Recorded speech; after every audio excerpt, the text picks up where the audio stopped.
പൊന്നു മക്കളെ, നിങ്ങൾ പോയിട്ട് കങ്കുവ കാണരുത്. ദയവ് ചെയ്ത് ആ കിട്ടുന്ന പൈസയ്ക്ക് എന്തെങ്കിലും ഒരു ജ്യൂസോ വല്ലതും കഴിച്ചോളൂ. ഇത്രയും എൻ്റെ ജീവിതത്തിൽ പകുതിക്ക് ഇറങ്ങിപ്പോകുന്ന ഇൻ്റർവെൽ സമയത്ത് ഇറങ്ങിപ്പോകുന്ന പടം എനിക്കൊന്നൊരു 10-15 കൊല്ലത്തിലില്ല. എന്തെന്നാ കാണിച്ചു വെച്ചിരിക്കുന്നതെന്ന് അറിയില്ല, എന്തെന്നാ പടമെന്ന് അറിയില്ല, ഒരു രക്ഷയില്ല.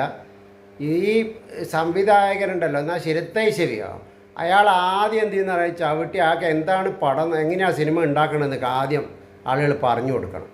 പിന്നെ സൂര്യക്ക് ഇയാളെ പോലെയുള്ള സംവിധായകൻ്റെ അടുത്ത് ഇയാൾക്ക് ഒന്നും അറിയില്ല. ഇയാൾ അഭിനയിക്കുമ്പോൾ അത്യാവശ്യം അതിൻ്റെ പ്രിവ്യൂ ഒന്ന് കണ്ടൂടെ. ഈ പടമൊക്കെ എങ്ങനെയാണ് ജനങ്ങളെ ഇത്രയും വെറുപ്പിക്കുന്ന ഒരു പടം ദയവ് ചെയ്ത് പോയി കാണണം. നിങ്ങൾക്ക് എപ്പോഴെങ്കിലും സാധനം ഉണ്ട് ടിവിയിലിട്ടിട്ട് കണ്ടോളൂ, അഥവാ കാണുന്നുണ്ടെങ്കിൽ. എൻ്റെ അമ്മൂ, ഒരു രക്ഷയില്ല മക്കളെ, രക്ഷയില്ല.